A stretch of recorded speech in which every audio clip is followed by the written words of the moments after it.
성경 말씀 사도행전 20장 22절 말씀부터 25절 말씀까지 같이 봉독하도록 하십시다. 보라, 이제 나는 성령에 매여 예루살렘으로 가는데 저기서 무슨 일을 만날는지 알지 못하노라. 오직 성령이 각성해서 내게 정언하여 결박과 환난이 나를 기다린다 하시나 내가 달려갈 길과 주 예수께 받은 사명 곧 하나님의 은혜의 복음을 증거하는 일을 마치려 하면은 나의 생명조차 조금도 귀한 것으로 여기지 아니하노라. 보라, 내가 여러분 중에 왕래하며 하나님의 나라를 전파하였으나 지금은 여러분이 다 내 얼굴을 다시 보지 못할 줄 아노라. 아멘. 우리 지난 주일날 사도 바울이 성령의 매임을 받아서 사는 삶의 열매가 순종이라는 사실을 우리가 상고를 했습니다. 우리 오늘은 지난 주에 우리 상고했던 말씀을 이어서 사도 바울이 성령의 매인 삶의 열매 또 다른 열매에 대해서 말씀을 상고를 하려고 합니다. 지난주에 우리가 순종에 대해서 말씀을 상고를 했는데 순종하는 우리 성도들의 순종하는 모습이 있습니다. 그죠? 순종하는 모습이 두 가지 모습으로 나타나진다고 생각을 합니다. 하나는 하나님 말씀을 어떤 말씀이든지 무조건 아멘 하고 예 하고 순종하는 겁니다. 그죠? 무조건 순종하는 겁니다. 참 보기 좋은 모습이고 또 우리가 가져야 할 모습입니다. 또 다른 모습은 어떤 모습이 있느냐 하면 하나님의 말씀을 순종하는데 무조건 아멘이 아니라 그 순종하는 일의 목적과 이유를 알고 그 순종하는 목적과 이유를 알고 순종하는 모습입니다. 차이가 좀 있죠. 하나님 주신 말씀을 아멘하고 무조건 순종하는 것하고 그 순종하는 일에 왜 순종하는지 이유 또 이 순종하는 목적 열매가 뭔지를 알고 순종하는 것 이제 이렇게 두 가지로 저는 나눌 수 있다고 생각을 하는데 오늘 여기 사도 바울이 지금 지난주에도 말씀을 상고했던 것처럼 예루살렘으로 가는데 거기서 내가 무슨 일을 만날는지 모르겠다. 그렇지만 한 가지 확실한 것은 결박과 환난이 기다리고 있고 또 오늘 여기 25절에 있는 말씀처럼 보라, 내가 여러분 중에 왕래하며 하나님 나라를 전파하였으나 지금은 여러분이 다 내 얼굴을 다시 보지 못할 줄 아노라. 가면 뭐 한다는 겁니까? 죽는다는 거죠. 죽으니까 다시는 얼굴 볼 수 없다. 그러니까 이런 굉장히 인간적으로 생각하면 절망적이고 고통스럽고 어려운 일이 기다리고 있음에도 불구하고 가는 지금 이런 모습인데 그런 모습을 보이는 이유가 뭐냐 하는 겁니다. 죽어도 가겠다. 죽어도 간다라는 절대적인 순종. 무조건 순종하는 것도 중요하지만 거기서 죽는 일이 있어도 가겠다라는 그런 절대적인 마음가짐을 가지고 순종하는 이유가 뭐냐는 겁니다. 그 이유를 오늘 여기 24절에서 사도 바울이 지금 밝히고 있습니다. 내가 달려갈 길과 주 예수께 받은 사명 곧 하나님의 은혜의 복음을 증거하는 일을 마치려 하면은 나의 생명조차 조금 더 귀한 것으로 여기지 아니한다. 가는 이유가 뭡니까? 죽어도 가는 이유가 뭡니까? 두 가지를 이야기를 했죠. 나의 달려갈 길 마치는 것. 또 하나는 하나님이 나에게 주신 사명, 은혜의 복음을 전하는 사명을 마치는 것. 그 두 가지 사명을 가지니까 죽음이 기다리고 있어도 간다라고 고백을 하게 되는 겁니다. 그래서 우리가 하나님 말씀을 마음을 열고 믿음으로 받아서 무조건 아멘, 예 하겠습니다. 그거 굉장히 훌륭한 겁니다. 그게 있어야 그 다음 단계가 일어나는 거죠. 그런 믿음을 가지고 그 다음에 오늘 여기 사도 바울이 나의 달려갈 길을 마치는 것. 하나님 주신 사명 전하는, 복음 전하는 사명 마치는 것. 어떤 그 사명을 지금 아는 겁니다. 가야 되는 이유, 가서 일어나는 결과를 알고 그걸 위해서 순종을 하게 되니까 그 순종은 무조건 그냥 순종하는 것보다 더 힘이 있죠. 힘이 있습니다. 왜? 목적이 있으니까, 이유가 있으니까, 순종하는 동기가 있으니까 그 목적을 이루기 위해서 열심히 순종하고 죽어도 순종하는 열매를 맺는다는 겁니다. 그러면 지금 사도 바울이 죽는 일이 기다리고 있지만 하나님 말씀을 순종해서 가는 그 모습을 뭐라고 표현을 하면 되겠습니까? 충성스럽다는 거죠. 충성스럽다. 하나님께서 주신 명령을 죽어도 순종한다는 것. 죽어도 완수한다는 것은 충성입니다. 충성.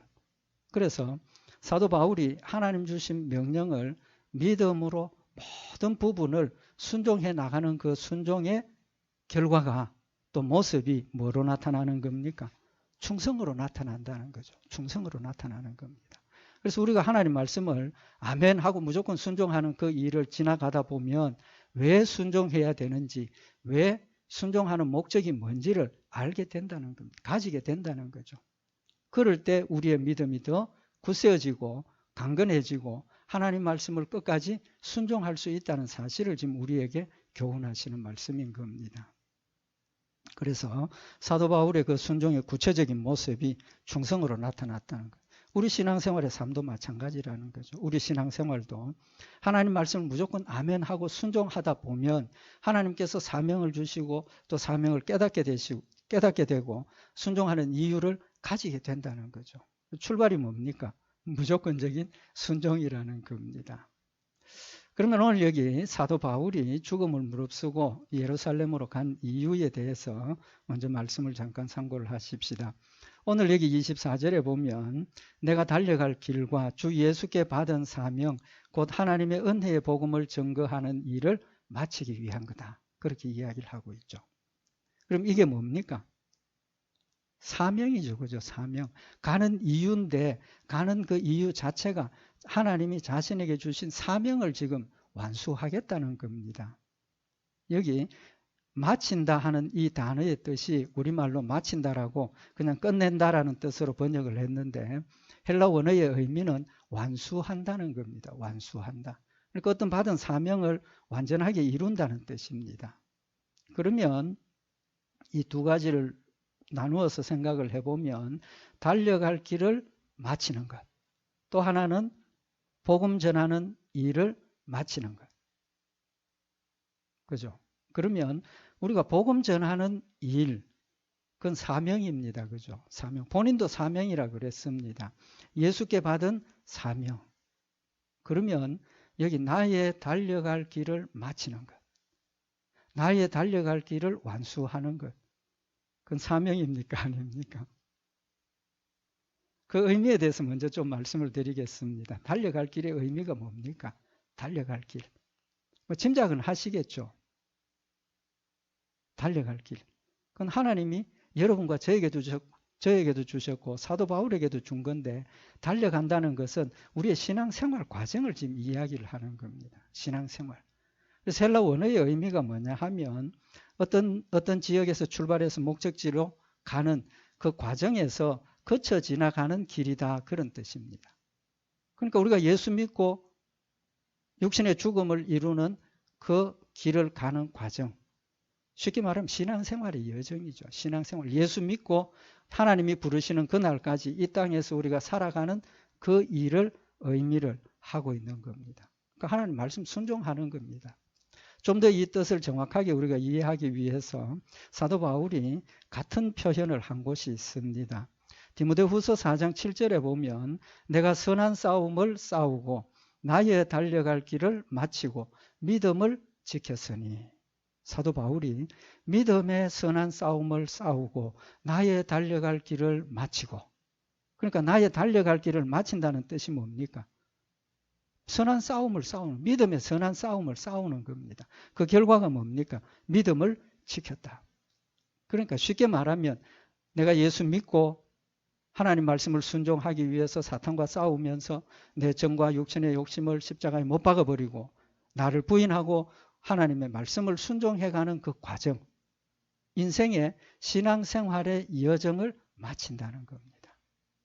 사도행전 13장에 보면 사도 바울이 예수님에 대해서 전도를 하면서 요한이 그 달려갈 길을 마칠 때에 말하되 너희가 나를 누구로 생각하느냐 나는 그리스도가 아니라 내 뒤에 오시는 이가 있으니 나는 그 발의 심풀기도 감당치 못하리라 하였다. 그렇게 표현을 하고 있습니다. 그러니까 예수 그리스도를 증거하면서 예수님이 너희가 못 박아 죽인 예수님이 메시아다. 그 일을 누가 증명했느냐? 요한이 했다는 거죠. 세례 요한이. 그래서 세례 요한이 달려갈 길을 마칠 때 그 말은 뭡니까? 삶을 마칠 때 그 말입니다. 하나님 부르셔서 삶을 마칠 때 그때 뭘 이야기를 했다는 겁니까? 마지막까지도 자신이 받은 사명. 세례 요한이 받은 사명이 뭡니까? 예수님이 메시아라는 사실을 증거하는 사명이죠. 거기에 초점을 맞추었고 전부 거기에 다 온 힘을 쏟았다는 겁니다.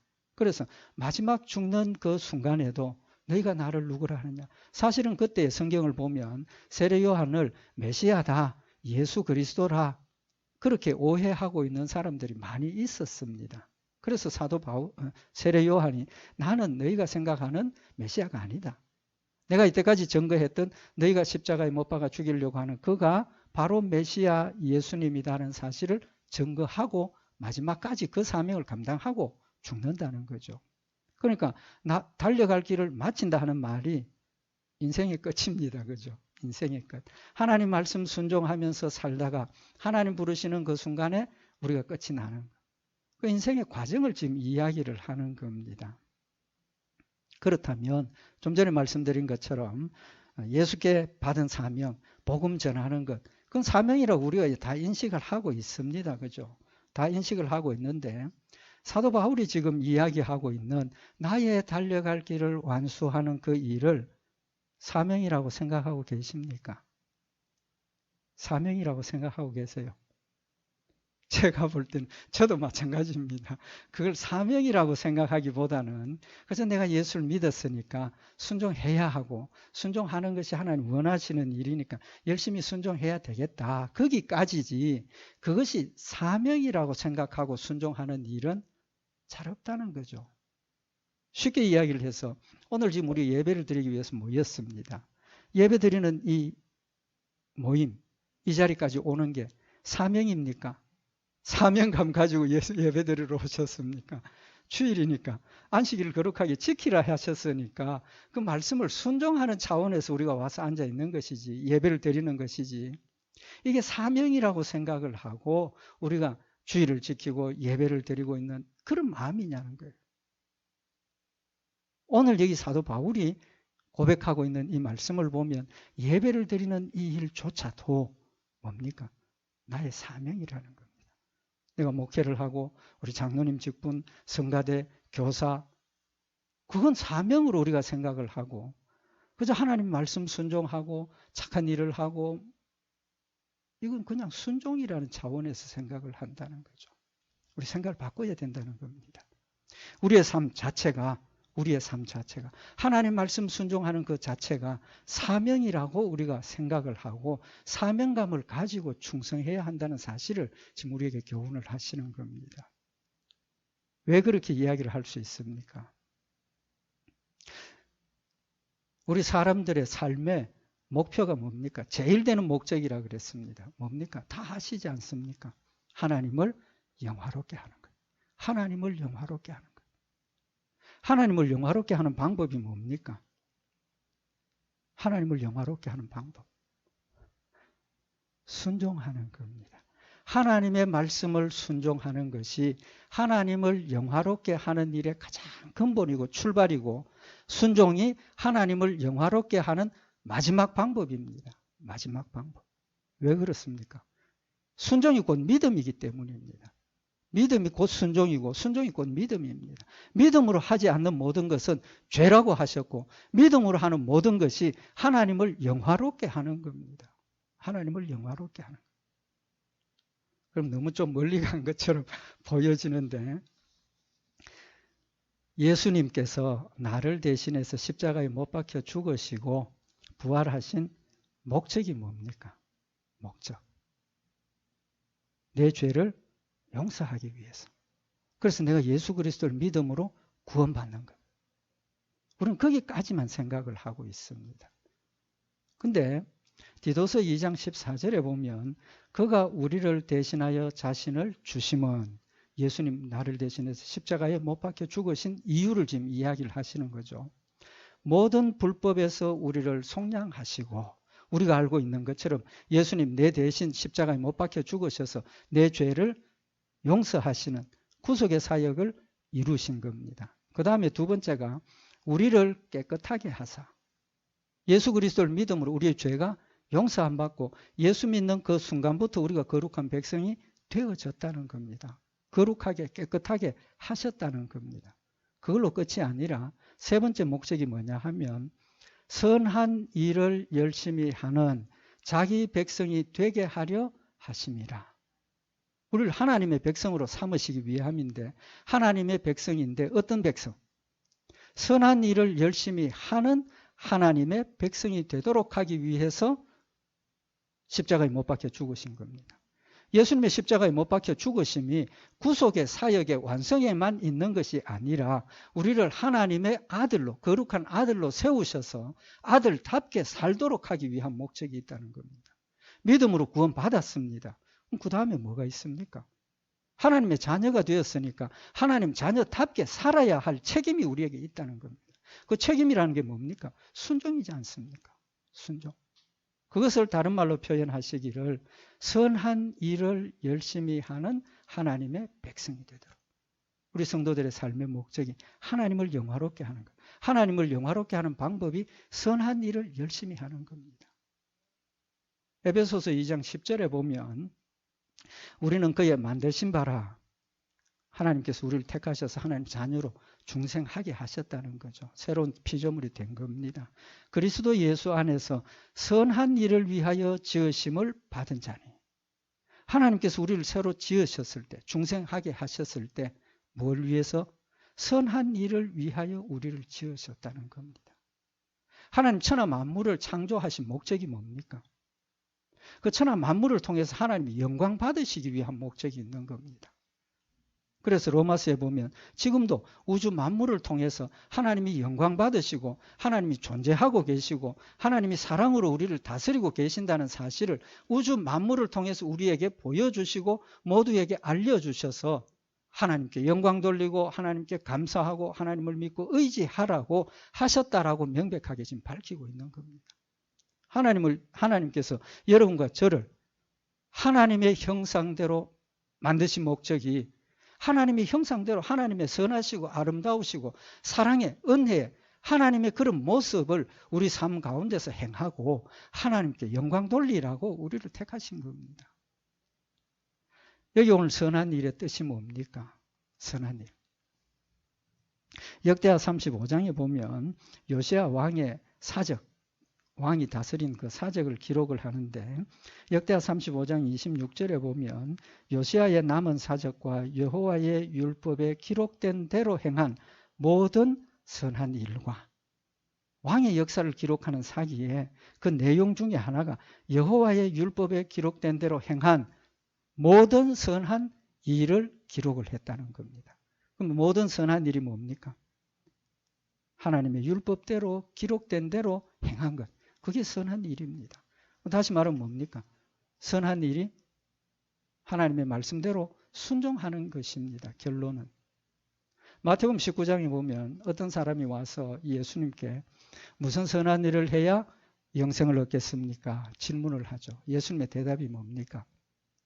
선한 이는 하나님 한 분밖에 안 계신다. 그러시면서 네가 생명에 들어가려면 계명들을 지키라. 네가 영생에 들어가려면 계명들을 지키라.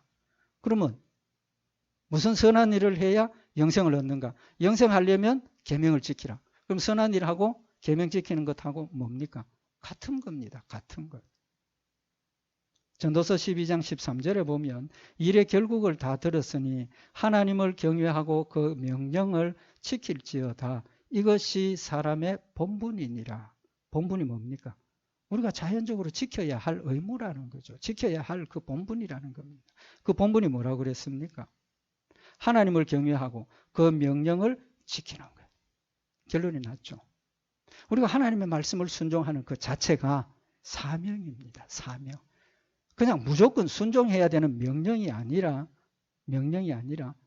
우리가 그걸 사명으로 알고 열심히 나에게 주신 사명을 충성스럽게 감당하는 것이라는 그런 사명감을 우리가 가지자는 겁니다. 그래서 사도 바울은 고린도후서 8장 21절에 이는 우리가 주 앞에서만 아니라 사람 앞에서도 선한 일에 조심하려 함이라. 사람들 앞에도 선한 일을 조심하려 함이라. 왜 굳이 사도 바울이 하나님 앞에서만 아니라 사람 앞에서도 선한 일을 해야 된다라고 교훈을 하시는 겁니까? 좀 죄송하지만 우리 사람 앞에서 행하는 선한 일들이 믿음으로 하는 것 아닌 것도 많이 있지 않습니까? 어째 보면 예수 안 믿는 사람들이 선한 일 더 많이 하는 것 같아요. 더 많이 하는. 어째 보면 순수하게. 우리는 선한 일 하는 것 자체가 자신의 어떤 목적, 자신의 어떤 이유 때문에 하는 일들도 있다는 겁니다. 믿지 않는 사람은 그렇게 해야 됩니다. 그렇게 해도 됩니다. 우리는 선한 일이 무엇 때문에? 믿음 때문에 하는 것이어야 하는 겁니다. 믿음 때문에. 하나님 나에게 주신 은혜와 하나님 나에게 주신 사랑. 그 사랑을 깨닫고 어떻게 하면 이 은혜를 내가 갚을까? 어떻게 하면 이 사랑을 내가 갚을까? 결과가 하나님께서 나에게 순종하라고 하셨으니까 그것이 1차적인 나의 사명이라는 것을 인식을 하고 그 일을 위해서 열심히 수고하고 달려가는 그 일이라는 겁니다. 열심히 순종하다 보면 믿음도 자라게 되고 하나님 앞에 진짜 우리가 사명이라고 생각하는 그 사명을 받게 되는 겁니다. 받게 되는 거라고. 하나님 누구에게 일 맡기겠습니까? 우리 보통 예를 들어서 내가 사장님이 되었는데 그 사장이 되었는데 누구한테 중요한 일을 맡기겠습니까? 당연히 충성하는 사람에게 맡기죠. 눈치 보고 뭐 자기 시간 그런 사람에게 맡기지 않습니다. 하나님 우리에게 일을 맡기실 때 충성된 사람을 보시고 충성된 자를 찾아서 맡기는 겁니다.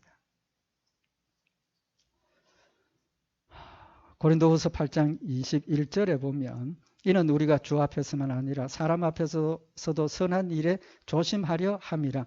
그러므로 누구든지 이런 것에서 자기를 깨끗하게 하면 귀히 쓰는 그릇이 되어 거룩하고 주인의 쓰심에 합당하며 모든 선한 일에 예비함이 되리라. 처음부터 목사 되는 것 아닙니다. 그죠? 처음부터 장로님 되는 것 아닙니다. 예수 처음 믿으면 잘 모르지 않습니까? 어린아이의 신앙생활을 하는 겁니다. 근데 오늘 여기 디모데후서 2장 21절에 보면 누구든지 이런 것에서 자기를 깨끗하게 하면 이런 것이 뭡니까? 육신의 욕심, 세상의 쾌락, 하나님의 뜻과 반대되는 그런 것들에서 자기를 깨끗하게 하면이라 그랬습니다. 사도 바울이 고백하고 있는 것처럼 정과 육신의 욕심을 십자가에 못 박아버리기 시작하면 내 안에 있는 그런 못된 그런 것들을 자꾸 십자가에 못 박아버리면 자기를 뭐하게 하는 겁니까? 깨끗하게 하는 겁니다. 이 말씀에 좀 비유를 들어서 말씀을 하셨는데 우리 각각 집에 그릇들 많죠. 그릇들 많습니다. 근데 그릇들마다 다 똑같습니까? 사용되는 게? 아니죠. 아닙니다. 뭐 평소에 우리 밥 먹는 그릇도 있고 뭐 물 마시는 것도 있고 또 어떤 거 있습니까? 걸레 빨기 위해서 있는 그릇도 있고 또 손님 오시면 대접하려고 하는 아주 귀한 그릇도 있고 그릇이 다 다르다는 겁니다. 오늘 여기 누구든지 이런 것에서 자기를 깨끗하게 하면 귀히 쓰는 그릇이 되어 처음에는 우리 걸레 빠는 그릇을 우리 출발하지 않습니까?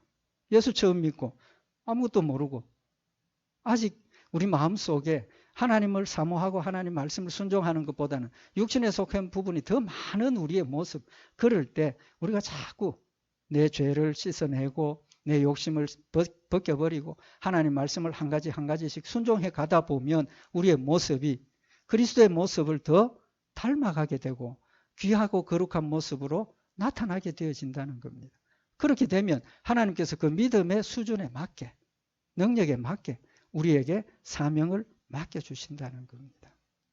아브라함을 하나님께서 택하셔서 믿음의 조상으로 삼으신 이유가 뭡니까? 느헤미야서 9장 8절에 보면 주는 하나님 여호와시라 옛적에 아브라함을 택하시고 갈대아 우르에서 인도하여 내시고 아브라함이라는 이름을 주시고 그 마음이 주 앞에서 충성됨을 보시고 더불어 언약을 세우사. 아브라함의 마음이 충성됨을 보시고 그에게 약속을 주셨다는 겁니다. 그 약속이 뭡니까?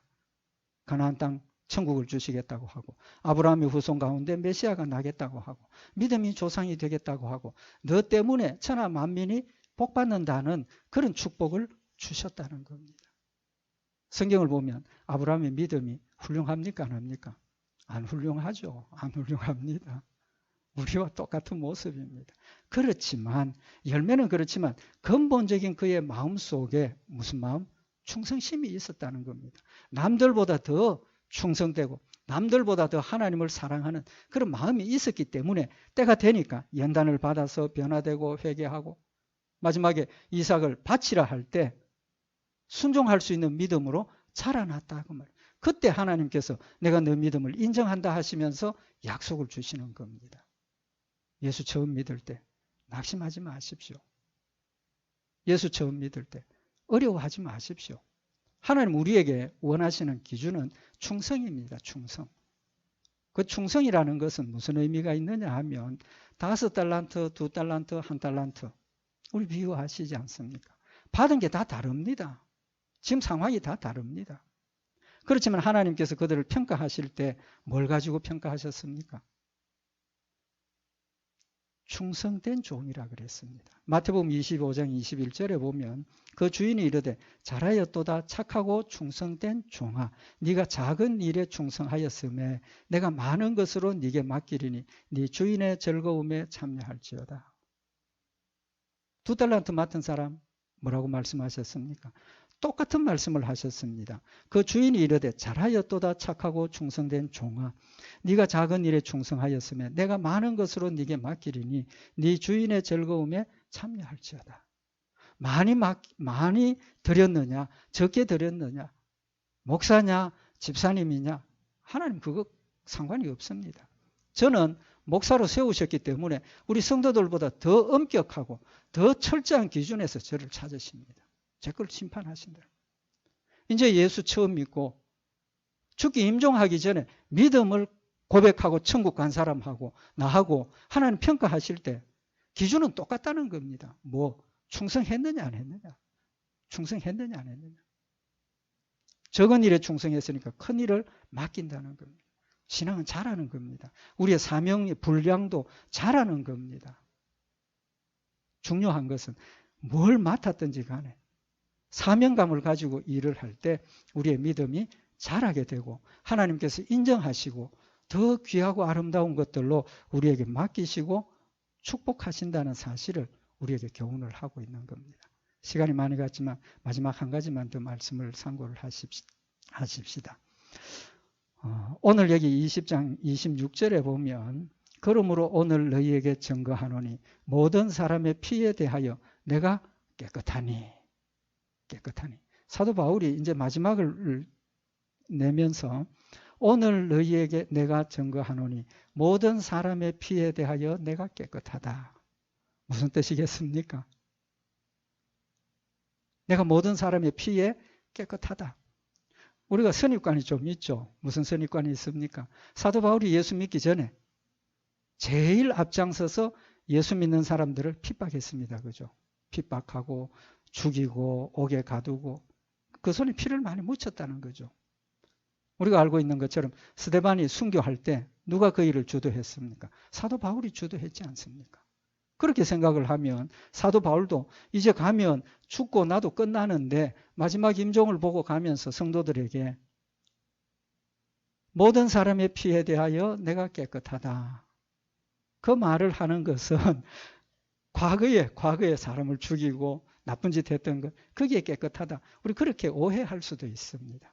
오해할 수도 있는데 그런 뜻이 아니고 그 이유를 27절에 밝히고 있습니다. 이는 내가 모든 사람의 피에 대하여 깨끗한 이유는 내가 끓이지 않고 하나님의 뜻을 다 너희에게 전하였습니다. 복음 전했는데 복음 전하는 일에 거리낌 없이 전했다는 겁니다. 거리낌 없이 전했다. 앞에서 예수 그리스도로부터 받은 사명, 복음 전하는 그 일을 완수하기 위해서 간다 그랬는데 그동안 복음 전하는 일을 거리끼지 않고 하나님의 뜻을 다 전했다는 겁니다. 다 전했다. 그 말은 무슨 말입니까? 자신이 복음 전한 그 일에 사심도 없었고 욕심도 없었고 다른 인간적인 목적이 없었다는 겁니다. 순수하게 하나님 주신 복음 전하는 일을 완수했다. 그러니까 사람들의 손에 피해 난 상관이 없다. 이 말씀을 이해하기 위해서 성경에 복음 전하는 자의 사명을 교훈을 하셨는데 복음 전하는 자가 복음을 열심히 전해서 듣고 회개하는 사람이 있고 안 듣고 오히려 대적하고 그런 사람도 있습니다. 그죠? 그럼 받아들이지 않고 대적했으니까 어디 갑니까? 지옥 가죠. 지옥 갑니다. 그러니까 파수꾼으로 세운 사람인데 우리는 복음 전하는 사람 파수꾼으로 세웠는데 파수꾼은 역할이 뭡니까? 적이 오면 경고해야죠. 적이다 도망가라 아니면 싸우러 나와라. 근데 파수꾼이 적이 오는 걸 보고 적이다 라고 나팔을 불고 빨리 준비하라고 했는데 듣고 아무 상관없어 도망가 버리든지 아니면 뭐 준비 안 하고 있든지 그러다가 적이 와서 포로로 잡혀가고 죽고 그건 누구 책임입니까? 듣고 행동 안 한 사람 책임이라는 거죠. 근데 적이 오는데 놀래가지고 파수꾼이 도망가 버렸습니다. 적이 온다는 걸 알리지도 않고 도망가 버렸습니다. 그러다가 그 자리에 있던 사람이 몰살당했어요. 그 책임 누구 책임입니까? 파수꾼의 책임이라는 거죠. 바로 복음 전하는 사명을 받은 그 일을 지금 이야기를 하고 있는 겁니다. 하나님의 말씀을 전하는 사명을 받았는데 그 사명을 꺼리지 않고 하나님의 뜻대로 전했다. 참 이 목사된 저도 굉장히 조심스러운 부분이 아닐 수가 없습니다. 우리 성도들도 마찬가지입니다. 하나님의 말씀을 받아들이고 하나님의 말씀을 순종하고 하나님의 말씀을 전할 때 거기에 사심이 들어갈 수 있다는 겁니다. 개인적인 목적이 들어갈 수 있다는 겁니다. 인간적인 목표가 거기에 들어갈 수 있다는 겁니다. 잘못된 겁니다. 사도 바울이 자신의 복음 전한 일에 정말 나는 끄리끼지 않고 하나님의 뜻을 다 너희에게 전하였다. 오늘 그 내용을 말씀드리고자 하는 것이 아니라 이 뜻이 뭡니까? 자기가 한 일에 대한 책임입니다. 내가 어떤 사람인가 하는 것을 성도들은 잘 모릅니다. 잘 모릅니다. 내가 어떤 사람이라는 것은 내가 압니다. 나만 압니다. 죄송하지만 하나님이 아시고 나만 아는 거예요. 겉으로 드러난 모습만 보고 우리 성도들이 사람을 판단하고 또 겪어보면서 그 사람이 어떤 걸 대충 짐작은 하죠. 그렇지만 내 안에 있는 모든 것들이 하나님 앞에서만 나타나는 것이고 하나님만 아시는 겁니다. 근데 사도 바울이 내가 꺼리지 않고 하나님의 뜻을 다 너희에게 전하였다. 우리 신앙생활이 내가 정말 하나님 앞에 진심으로 충성했다라고 하나님 앞에서 사람 앞에서 고백할 수 있는 그런 충성이 되어야 한다는 겁니다. 그런 순종이 되어야 한다는 겁니다. 우리가 순종을 하다 보면 때로는 다른 이유도 생기고 때로는 다른 목적도 생기고 하나님 앞에 섰을 때 그건 아무런 효과가 없다는 겁니다. 또 그런 마음이 들어가면 하나님 말씀 순종하는 일에 방해가 되고 실패하는 요인이 될 수 있다는 겁니다. 사도 바울은 하나님 앞에 충성하고 자신의 충성을 성도들에게 너희는 나를 닮으라고까지 이야기할 수 있는 그런 충성된 모습을 가진 사람이었다는 겁니다. 우리 자신을 한번 돌아보십시다. 우리의 신앙생활이 정말 하나님 말씀 순종하는 것을 사명감을 가지고 우리가 순종하고 있는지 정말 사도 바울이 고백한 것처럼 내가 죽도록 순종하겠다는 그런 각오를 가지고 우리가 순종하고 있는지 우리 자신을 다시 한번 돌아보고 지나간 건 하나님 다 잊어버렸습니다. 앞으로 우리의 삶에 대해서 우리가 정말 진심으로 믿음을 가지고 하나님 앞에서 사람 앞에서 충성된 그런 열매를 맺기를 원하는 그런 각오를 다시 한번 마음에 가지고 하나님의 사랑과 은혜를 우리 마음속에 새겨서 기쁨으로 감사함으로 자원함으로 주를 섬기며 승리하는 복된 성도들 되시기를 바랍니다. 기도드리십시다. 사랑의 하나님 아버지 우리를 하나님 자녀 삼아주시고 하나님의 거룩한 백성으로 착한 일을 하도록 하나님을 영화롭게 하도록 사명 맡겨주신 것 다시 한번 마음에 새겨서 하나님 주신 이 사명 힘을 다하여서 감당하게 하셔서 사도 바울처럼 나여 달려갈 길을 달리고 달려가고 믿음을 지켰으니 이제후로는 하늘나라의 아름다운 상급이 아름다운 면류관이 내게 있다라고 고백하는 저희들이 될 수 있도록 주님 늘 인도하여 주시옵소서. 말씀 가운데 늘 성립케 하실 줄 믿고 감사드리오며 우리 주 예수 그리스도의 이름으로 기도드리옵나이다. 아멘.